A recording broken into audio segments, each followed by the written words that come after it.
Kannur train തീവെപ്പിൽ ദുരൂഹതയില്ല എന്ന് ഉത്തരമേഖല IG Neeraj Kumar Gupta.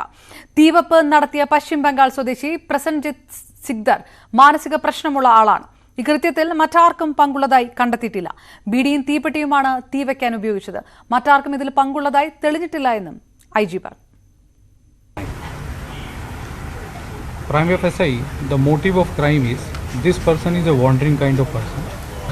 As I told you, he is a habitual smoker. He used to smoke BD and he used this matchstick to burn the portion of the train.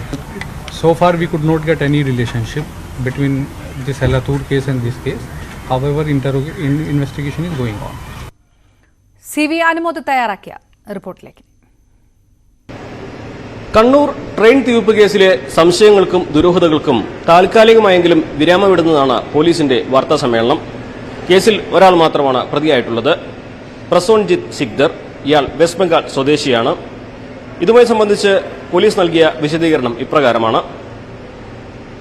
West ബംഗാളിൽ നിന്നും തലശ്ശേരിയിലേക്കും പിന്നീട് കണ്ണൂരിലേക്കും എത്തിയ ആളാണ് ഈ കേസിലെ പ്രതി. ഇയാൾ ഭിക്ഷാടനം നടത്തുന്ന ഒരാളാണ്. കഴിഞ്ഞ കുറച്ച് ദിവസമായി ഇയാൾക്ക് ഉപജീവനത്തിന് വേണ്ട പോലെ വരുമാനം ലഭിച്ചിരുന്നില്ല.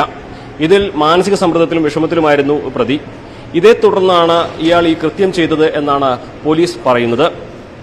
ഈ കൃത്യം ചെയ്തതുമായി ബന്ധപ്പെട്ട് പോലീസ് ഇപ്രകാരം പറയുന്നു. ഇയാൾ സ്ഥിരമായി ബീഡി വലിക്കുന്ന ഒരാളാണ്. കയ്യിൽ ബീഡിയും തീപ്പെട്ടിയും എപ്പോഴും ഉണ്ടായിരിക്കും. ഇങ്ങനെ റെയിൽവേ പ്ലാറ്റ്ഫോമിലൂടെ അല്ലെങ്കിൽ റെയിൽവേ സ്റ്റേഷനിൽ അതിക്രമിച്ച് കടന്ന് ഈ ട്രെയിൻ കമ്പാർട്ട്മെന്റിൽ കയറി ഈ തീപ്പെട്ടി ഉപയോഗിച്ചാണ് ഇയാൾ തീ കത്തിച്ചത്. അങ്ങനെയാണ് ഈ ട്രെയിൻ തീപിടുത്തം ഉണ്ടായത് എന്നാണ് പോലീസ് നൽകുന്ന വിശദീകരണം.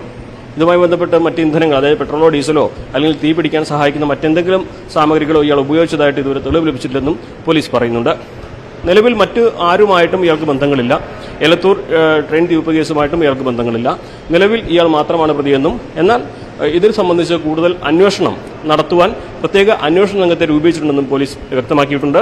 എന്താണെങ്കിലും നിലവിൽ ഒരാൾ മാത്രമാണ് പ്രതി എന്ന നിഗമനത്തിലാണ് പോലീസിന്റെ അന്വേഷണം പുരോഗമിക്കുന്നത്. ഇയാളെക്കുറിച്ച് അന്വേഷിക്കുവാൻ ഈ പ്രത്യേക അന്വേഷണ സംഘത്തിലെ ഉദ്യോഗസ്ഥർ വെസ്റ്റ് ബംഗാളിലേക്കും കൽക്കട്ടയിലേക്കും പോയതായും റിപ്പോർട്ടുകളുണ്ട്. സോളാർ സമരം തീർത്തതിന് പിന്നിൽ രഹസ്യധാരണയെന്ന വിവാദ വെളിപ്പെടുത്തലുമായി സി ദിവാകരൻ. ഉമ്മൻചാണ്ടി സർക്കാരും ഇടതുമുന്നണിയുമായി ധാരണയിലെത്തി. എന്തോ ഒരു സംഭാഷണം എവിടെയോ നടന്നു. തുടർന്ന് ധാരണയിലെത്തിയെന്നും സമരം അവസാനിപ്പിക്കുകയാണെന്നും പാർട്ടി നേതാക്കൾ അറിയിച്ചു. തിരുവഞ്ചൂർ രാധാകൃഷ്ണനാണ് ഇതിന് മുൻകൈയെടുത്തത്. തിരുവഞ്ചൂർ മുൻകൈയെടുത്താണ് ജുഡീഷ്യൽ അന്വേഷണം പ്രഖ്യാപിച്ചത്. സമരം അങ്ങനെ തീരേണ്ടതായിരുന്നില്ല. ഉമ്മൻചാണ്ടി രാജിവെച്ചേനെയെന്നും തിരുവഞ്ചൂരാണ് അനുവദിക്കാഞ്ഞതെന്നും ദിവാകരൻ ന്യൂസ് 18നോട് പറഞ്ഞു. News 18 exclusive. എന്തോ ഒരു സംഭാഷണം ഇവിടെ നടന്നു. LDF-ആയിട്ട് ഒരു ധാരണയിലെത്തും പോലെ ഗവൺമെൻറ് ആ ധാരണ അനുസരിച്ച് എന്നോട്, ഞാൻ സെക്രട്ടറിയുടെ ഇരിക്കുകയായിരുന്നു, എന്നോട് എൻ്റെ പാർട്ടി നേതാക്കന്മാരെന്ന് പറഞ്ഞൊരു ധാരണ എത്തിയിട്ടുണ്ട്, അതുകൊണ്ട് ഇത് തീരെയാണ്. അണ്ടർഗ്രൗണ്ട് ധാരണയായിരുന്നു. ഞാൻ പറഞ്ഞത് എങ്ങനെ എനിക്കറിയില്ല, നിങ്ങൾ എങ്കിലും കുഴപ്പമില്ല, പാർട്ടി തീരുമാനം LDF അല്ലേ. ഞാൻ അതിനകത്ത് എഴുതിയിട്ടുണ്ട്. AK സെൻറ്ററിൽ വിളിച്ച് ഈ കാര്യങ്ങൾ എന്നോട് പറഞ്ഞപ്പോൾ ഞാൻ നിശബ്ദനായി ഇത് കേട്ട് AKG സെൻറ്ററിൻ്റെ പടികൾ ഇറങ്ങിപ്പോയി എന്ന് മാത്രമേ എഴുതിയിട്ടുള്ളൂ. തിരുവഞ്ചൂർ രാധാകൃഷ്ണൻ ആഭ്യന്തരമന്ത്രിയാണ്. പുള്ളി മുൻകൈ എടുത്ത് ജുഡീഷ്യൽ എൻക്വയറിയല്ല അംഗീകരിച്ചു. അതിലാണ് ജുഡീഷ്യൽ എൻക്വയറി വെച്ചത്. അത് പിന്നെ ഉമ്മൻചാണ്ടിക്കെതിരായിട്ട് വന്നത്.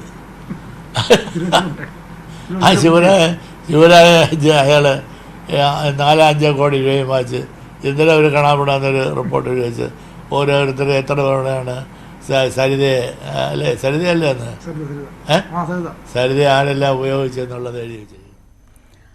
ഒരു ഒത്തുതീർപ്പിനും ഒരിടത്തും പോയിട്ടില്ലെന്ന് അന്നത്തെ ആഭ്യന്തരമന്ത്രി തിരുവഞ്ചൂർ രാധാകൃഷ്ണൻ. ആരുമായും സംസാരിച്ചിട്ടില്ല. എന്നാൽ ജുഡീഷ്യൽ അന്വേഷണം വേണമെന്ന ആവശ്യമടക്കം LDF തനിക്ക് നൽകിയ കത്ത് UDF ചർച്ച ചെയ്തിട്ടുണ്ടെന്നും തിരുവഞ്ചൂർ ന്യൂസ് 18നോട് പ്രതികരിച്ചു. ഈ ഇഷ്യൂവിനെ സംബന്ധിച്ച് ഒത്തുതീർപ്പുകളൊന്നും നടന്നിട്ടില്ല. അതേസമയം സെക്രട്ടേറിയറ്റ് വളയുന്നതിന് വേണ്ടി CPM അന്ന് നടത്തിയ ഒരു ശ്രമമുണ്ട്. ആ ശ്രമത്തിൽ സ്വാഭാവികമായിട്ടും ഒരു അഡ്മിനിസ്ട്രേറ്റീവ് ആയിട്ടുള്ള നിലപാടും നടപടികളും നമ്മൾ ചർച്ച ചെയ്യും. അത് ചെയ്തിട്ടുമുണ്ട്. അതല്ലാതെ സോളാർ കേസ് സംബന്ധിച്ച ഒരു ഒത്തുതീർപ്പിനും ഞങ്ങൾ ഒരിടത്തും പോയിട്ടില്ല. ഇടതുപക്ഷ ജനാധിപത്യ മുന്നണിയുടെ അന്നത്തെ ഇതിന്റെ ഇൻ ബിറ്റ്വീൻ സംസാരിച്ചുകൊണ്ടിരുന്ന വ്യക്തി അദ്ദേഹം കത്തുകൊണ്ട് എന്റെ കയ്യിലാണ് തന്നത്. ഞങ്ങൾ ആ കത്തെല്ലാം സ്വീകരിച്ചു. അത് UDF-ൽ ചർച്ച ചെയ്തു. ചർച്ചയുടെ അടിസ്ഥാനത്തിൽ ജുഡീഷ്യൽ അന്വേഷണത്തിന് പോകണം എന്ന് തീരുമാനിച്ചു. ഞങ്ങൾ ജുഡീഷ്യൽ അന്വേഷണത്തിൽ പോവുകയും ചെയ്തു. എന്നാൽ സി ദിവാകരന്റെ വാദങ്ങൾ തള്ളി CPM കേന്ദ്ര കമ്മിറ്റി അംഗം AK ബാലൻ രംഗത്ത് വന്നു. രഹസ്യ ഒത്തുതീർപ്പ് ഉണ്ടായിരുന്നില്ലെന്നും അന്വേഷണം തന്നെയായിരുന്നു സമരത്തിന്റെ ആവശ്യമെന്നും AK ബാലൻ പ്രതികരിച്ചു.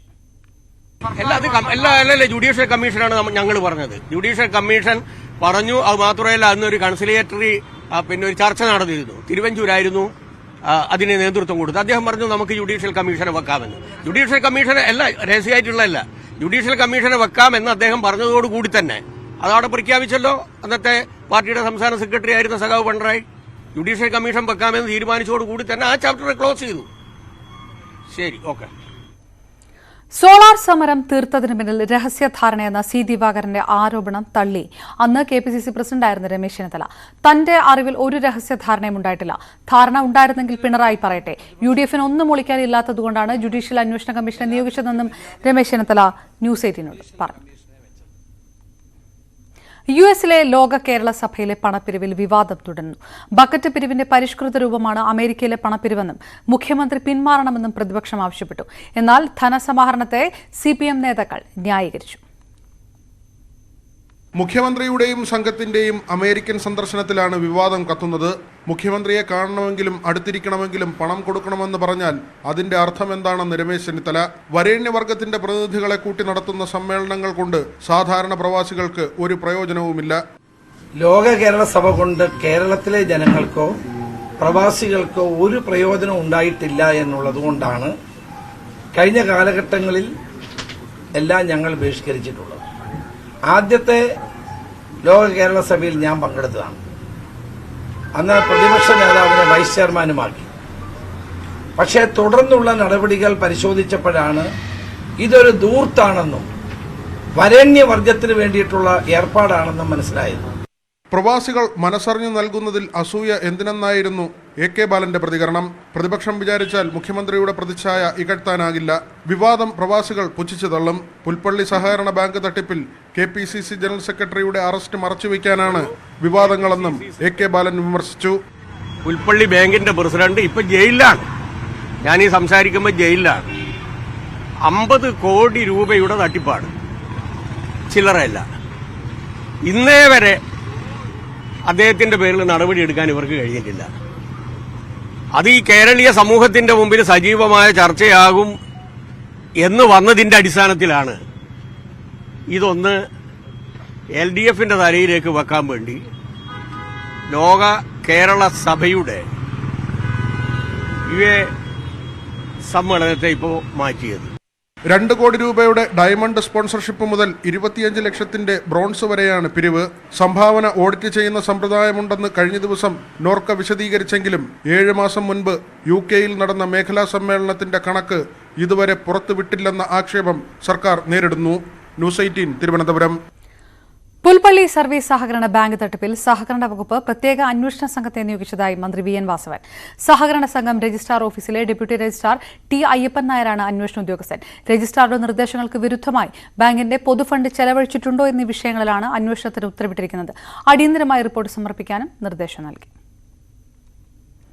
വയനാട് പുൽപ്പടി സഹകരണ ബാങ്ക് വായ്പാ തട്ടിപ്പ് കേസിൽ പ്രതിയായ KK Abraham KPCC general secretary സ്ഥാനം രാജിവെച്ചു. ജയിലിൽ നിന്നാണ് KPCC നേതൃത്വത്തിന് രാജിക്കത്ത് നൽകിയത്. തന്റെ ഭാഗത്ത് വീഴ്ച ഉണ്ടായിട്ടില്ലെന്നും നിരപരാധിത്വം തെളിയിക്കും വരെ മാറി നിൽക്കുന്നുവെന്നും KPCC അധ്യക്ഷൻ K സുധാകരൻ അയച്ച കത്തിൽ KK എബ്രഹാം പറയുന്നു. ഗുസ്തി താരങ്ങൾ നടത്തുന്ന സമരത്തിന് പിന്തുണയുമായി 1983 ക്രിക്കറ്റ് ലോകകപ്പ് വിജയിച്ച ഇന്ത്യൻ താരങ്ങൾ. ഇന്ത്യയുടെ അഭിമാന താരങ്ങളെ റോഡിലൂടെ വലിച്ചിഴച്ചത് ദൌർഭാഗ്യകരമാണ്. വർഷങ്ങളുടെ കഠിനാധ്വാനത്തിന്റെയും ആത്മസമർപ്പണത്തിന്റെയും എല്ലാം ഫലമാണ് അവർ നേടിയ മെഡലുകൾ. നിലവിലുള്ള പ്രശ്നങ്ങളെല്ലാം ഉടനെ പരിഹരിക്കപ്പെടുമെന്നാണ് പ്രതീക്ഷിക്കുന്നതെന്നും കടുത്ത തീരുമാനങ്ങൾ കൈക്കൊള്ളരുതെന്നും മുൻ ഇന്ത്യൻ താരങ്ങൾ ഗുസ്തി താരങ്ങളോട് ആവശ്യപ്പെട്ടു. ബ്രിജ്ഭൂഷൺ തിങ്കളാഴ്ച നടത്താനിരുന്ന റാലി മാറ്റിവെച്ചു. ശക്തി പ്രകടനമായി അയോധ്യയിൽ ജൻചേതന മഹാറാലി എന്ന പേരിൽ റാലി നടത്താനായിരുന്നു തീരുമാനം. ഗുസ്തി താരങ്ങളുടെ പരാതിയിൽ പോലീസ് അന്വേഷണം പുരോഗമിക്കുന്ന പശ്ചാത്തലത്തിലാണ് റാലി മാറ്റിയതെന്നും 10,000-കണക്കിന് പേരുടെ പിന്തുണ തനിക്ക് ലഭിക്കുമെന്നും ബ്രിജ്ഭൂഷൺ പറഞ്ഞു. പ്രതിപക്ഷം ഒന്നിച്ചു നിന്ന് ബി.ജെ.പിയെ തെരഞ്ഞെടുപ്പിൽ തോൽപ്പിക്കുമെന്ന് രാഹുൽ ഗാന്ധി. രാജ്യത്ത് പ്രതിപക്ഷ ഐക്യം ശക്തിപ്പെടുകയാണെന്നും രാഹുൽ അമേരിക്കയിൽ പറഞ്ഞു. ഇതിനിടെ മുസ്ലിം ലീഗ് മതേതര പാർട്ടിയാണെന്ന രാഹുലിന്റെ പരാമർശം ബി.ജെ.പി വിവാദമാക്കി. ലീഗിനെ ജിന്നയുടെ ലീഗ് എന്ന് വിശേഷിപ്പിച്ചാണ് ബി.ജെ.പി ആരോപണം. കോഴിക്കോട് പുതുപ്പാടിയിൽ ബിരുദ വിദ്യാർത്ഥിനിയെ മയക്കുമരുന്ന് നൽകി പീഡിപ്പിച്ച ശേഷം ഉപേക്ഷിച്ചു. 1ാം വർഷ ഡിഗ്രി വിദ്യാർത്ഥിനിയാണ് പീഡനത്തിനിരയായത്. ലഹരി മാഫിയ സംഘത്തിലെ കണ്ണിയാണ് പ്രതിയെന്ന് പോലീസ് തിരിച്ചറിഞ്ഞു. മംഗളൂരുവിൽ മലയാളി മെഡിക്കൽ വിദ്യാർത്ഥികൾക്ക് നേരെ സദാചാര ഗുണ്ട ആക്രമണം. ഇതര മതത്തിൽപ്പെട്ട വിദ്യാർത്ഥികളുമായി സോമേശ്വർ ബീച്ചിലെത്തിയപ്പോഴാണ് 3 വിദ്യാർത്ഥികളെ മർദ്ദിച്ചത്. ഇവരെ ആശുപത്രിയിൽ പ്രവേശിപ്പിച്ചു. ആക്രമണവുമായി ബന്ധപ്പെട്ട് തീവ്ര ഹിന്ദുത്വ പ്രവർത്തകരായ 7 പേരെ പോലീസ് അറസ്റ്റ് ചെയ്തു. തൃശൂരിൽ വിവിധ ഹോട്ടലുകളിൽ നിന്നും പഴകിയ ഭക്ഷണം പിടികൂടി. കോർപ്പറേഷൻ ആരോഗ്യ വിഭാഗം നടത്തിയ റെയ്ഡിലാണ് ഇവ പിടിച്ചത്. 19 ഹോട്ടലുകളിലായി കോർപ്പറേഷന്റെ ആരോഗ്യ വിഭാഗം നടത്തിയ പരിശോധനയിൽ 4 ഹോട്ടലുകളിൽ നിന്നാണ് പഴകിയ ഭക്ഷണം പിടിച്ചെടുത്തത്. അയ്യന്തോൾ റാന്തൽ റെസ്റ്റോറന്റ്, ഒളരി നിയ Regency, Kuriachira green leaf, Kanimangalam Das Regency എന്നിവിടങ്ങളിൽ നിന്നാണ് വറുത്തതും പൊരിച്ചതും ഭക്ഷ്യയോഗ്യ അല്ലാത്ത വിളമ്പാൻ വെച്ചിരുന്ന ഭക്ഷണങ്ങളും കുബൂസ്, ചപ്പാത്തി, ചോറ് തുടങ്ങിയവയും പിടിച്ചെടുത്തത്. തിരുവനന്തപുരം നെടുമങ്ങാട് പഴകിയ മീൻ പിടിച്ചു. നെടുമങ്ങാട് നഗരസഭ ഹെൽത്ത് സ്ക്വാഡും ഫുഡ് സേഫ്റ്റി അതോറിറ്റിയും സംയുക്തമായി നടത്തിയ പരിശോധനയിൽ 2 ടൺ പഴയ മത്സ്യമാണ് പിടികൂടിയത്. തമിഴ്നാട്ടിൽ നിന്ന് വിൽപ്പനയ്ക്കായി എത്തിച്ചതാണിത്. പരിശോധിച്ചതിൽ തമിഴ്നാട്ടിൽ നിന്ന് വിൽപ്പനയ്ക്കായി കൊണ്ടുവന്ന 2 ടൺ പഴകിയ മത്സ്യം വാഹനസഹിതമാണ് പിടിച്ചെടുത്തത്. പരിശോധനകൾ കർശനമാക്കുമെന്ന് നഗരസഭാ സെക്രട്ടറി അറിയിച്ചു. സംസ്ഥാനത്ത് കോഴിവില കുത്തനെ ഉയർന്നു. കിലോയ്ക്ക് 160 മുതൽ 180 രൂപ വരെയാണ് വില. കോഴിത്തീറ്റയുടെ വില വർധനവും ഉൽപ്പാദനം കുറഞ്ഞതുമാണ് വില ഉയരാൻ കാരണം. പ്രൊഡക്ഷൻ കുറവാണ്. ഇപ്പോൾ ഞങ്ങൾക്ക് തന്നെ ഒരു 10 പെട്ടി കോഴി ഞങ്ങൾ ചോദിച്ചാൽ ഞങ്ങൾക്ക് തന്നത് 8 പെട്ടി 6 പെട്ടി കോഴികളൊക്കെയാണ് ഞങ്ങൾക്ക് ഇട്ട് തരുന്നത്. ചോദിക്കുമ്പോൾ സാധനം ഇല്ല, പ്രൊഡക്ഷൻ കുറവായതുകൊണ്ട് സാധനം കുറവാണെന്നാണ് പറയുന്നത്. ഒരാഴ്ച മുൻപ് 130 മുതൽ 140 വരെ ഉണ്ടായിരുന്നിടത്തിപ്പോൾ 160 മുതൽ 180 വരെയാണ് വില. ചൂട് കൂടിയതോടെ കോഴി ഫാമുകളിൽ ഉൽപ്പാദനം കുറഞ്ഞതും കോഴിത്തീറ്റയുടെ വില വർധനവുമാണ് വില ഉയരാൻ കാരണമെന്ന് കച്ചവടക്കാർ പറയുന്നു. 50 കിലോ കോഴിത്തീറ്റ ചാക്കിന്റെ വില അടുത്തിടെ 700 രൂപയാണ് വർദ്ധിച്ചത്. കനത്ത ചൂടിൽ ഫാമുകളിൽ കോഴിക്കുഞ്ഞുങ്ങൾ ചത്തൊടുങ്ങുന്നതും വിലക്കയറ്റത്തിന് കാരണമായി പറയുന്നു. 1000 കോഴിയിടുന്ന സ്ഥലത്തെല്ലാം ഇപ്പോൾ ഒരു 500 കോഴി അത്രേ ഇടാൻ കഴിയൂ. അതും 40-45 ദിവസം ആകുമ്പോഴാണ് 2 കിലോൻ്റെ ആവറേജ് വെയിറ്റ് വരുന്നുള്ളൂ. മറ്റേത് 38 ദിവസം ആകുമ്പോൾ തന്നെ ഏകദേശം 2 കിലോ വെയിറ്റ് വരുന്നത്. ഇപ്പോൾ 6-7 ദിവസം എക്സ്ട്രാ തീറ്റ കൊടുക്കേണ്ട ഒരു അവസ്ഥയിലേക്കാണ്. ഫാമരെല്ലാം ഭയങ്കര ദയനീയ അവസ്ഥയിലായിരിക്കും ഇപ്പോൾ ഉള്ളത്. കച്ചവടക്കാരെ പിന്നെ കിട്ടുന്നതിനനുസരിച്ച് 15 രൂപ മാർജിൻ വെച്ചിട്ട് വിൽക്കുക എന്നുള്ളതേ ഉള്ളൂ അതിൻ്റെ കാര്യം. കർണാടക, തമിഴ്നാട് എന്നീ സംസ്ഥാനങ്ങളിൽ നിന്നാണ് കേരളത്തിലെ ഇറച്ചി വിപണികളിലേക്ക് കോഴിയെത്തുന്നത്. വില ഇനിയും ഉയർന്നാൽ ഹോട്ടലുകളിലെ ഭക്ഷണവിലയും ബാധിക്കുമെന്ന് ഉറപ്പാണ്. ന്യൂസ് 18 കാസർഗോഡ്. വാർത്തകൾ ചുരുക്കത്തിൽ. MGVC നിയമനത്തിൽ നിന്ന് സാബു തോമസിന്റെ പേരൊഴിവാക്കി പുതിയ പട്ടിക ഗവർണർക്ക് നൽകിയെന്ന് മന്ത്രി ആർ ബിന്ദു. ഉടൻ നിയമനമുണ്ടാകുമെന്ന് പ്രതീക്ഷിക്കുന്നതായി മന്ത്രി. സംസ്ഥാനത്ത് കാലവർഷം ജൂൺ 4 തന്നെ എത്തിയേക്കും. കാലവർഷത്തിന് മുന്നോടിയായി അറബിക്കടലിൽ മേഘങ്ങൾ രൂപപ്പെട്ടു തുടങ്ങി. കാട്ടാക്കട ക്രിസ്ത്യൻ കോളേജിലെ SFI ആൾമാറാട്ടത്തിൽ മുൻകൂർ ജാമ്യാപേക്ഷ നൽകി കോളേജ് പ്രിൻസിപ്പൽ GJ ഷൈജു ആണ് തിരുവനന്തപുരം സെഷൻസ് കോടതിയിൽ മുൻകൂർ ജാമ്യാപേക്ഷ നൽകിയത്. KCBC വർഷകാല സമ്മേളനം. കേരള കത്തോലിക്ക മെത്രാൻ സമിതിയുടെ വർഷകാല സമ്മേളനം ഈ മാസം 6, 7, 8 തീയതികളിൽ നടക്കും. രാഷ്ട്രീയ വിഷയങ്ങളും വന്യജീവി ആക്രമണവും ചർച്ചയാകും. കൊലപാതക കേസിൽ തൊണ്ടിമുതൽ നശിപ്പിക്കുന്നതിൽ ഹൈക്കോടതി കീഴ്ക്കോടതിയുടെ റിപ്പോർട്ട് തേടി. പ്രതികളെ വെറുതെ വിട്ടതിനെതിരെ ഹൈക്കോടതിയിൽ അപ്പീൽ നിലനിൽക്കെ തൊണ്ടിമുതൽ നശിപ്പിക്കാൻ ഉത്തരവിട്ടതിലാണ് ഹൈക്കോടതി കൊല്ലം ജില്ലാ കോടതി ജഡ്ജിയോട് റിപ്പോർട്ട് തേടിയത്.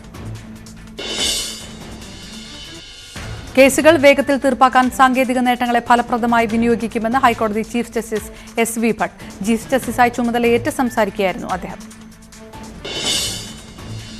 ഹൃദയാഘാതത്തെ തുടർന്ന് കട്ടപ്പനയിൽ നിന്ന് എറണാകുളം അമൃത ആശുപത്രിയിൽ എത്തിച്ച 17-കാരി ആൻ മരിയയുടെ നിലയിൽ നേരിയ പുരോഗതി. 24 മണിക്കൂർ നിരീക്ഷണത്തിലാണെന്നും ആശുപത്രി അധികൃതർ. വിദ്യാർത്ഥിനിക്ക് ബസ് കൺസെഷൻ അനുവദിക്കാത്തത് ചോദ്യം ചെയ്ത രക്ഷിതാവിന് തൃശൂർ മരോട്ടിശാലയിൽ ബസ് ജീവനക്കാരുടെ മർദ്ദനം. സംഭവത്തിൽ കണ്ടക്ടർ വെട്ടുകാട് സ്വദേശി അഖിലിനെതിരെ ഒല്ലൂർ പോലീസ് കേസെടുത്തു. സ്കൂൾ തുറക്കുന്നതോടനുബന്ധിച്ച് തിരുവനന്തപുരം നഗരത്തിൽ ഫോർട്ട് പോലീസും സിറ്റി ഷാഡോ ടീമും നടത്തിയ പരിശോധനയിൽ 8 ഗ്രാമോളം മാരക മയക്കുമരുന്നായ MDMA-യുമായി 2 യുവാക്കൾ പിടിയിലായി. കൊല്ലം ഓച്ചിറയിൽ പഞ്ചായത്ത് ഓഫീസിന് തീപിടിച്ചു. പുലർച്ചെ 6 മണിയോടെയാണ് അഗ്നിബാധ ഉണ്ടായത്. ഫയർഫോഴ്സ് എത്തി തീയണച്ചു.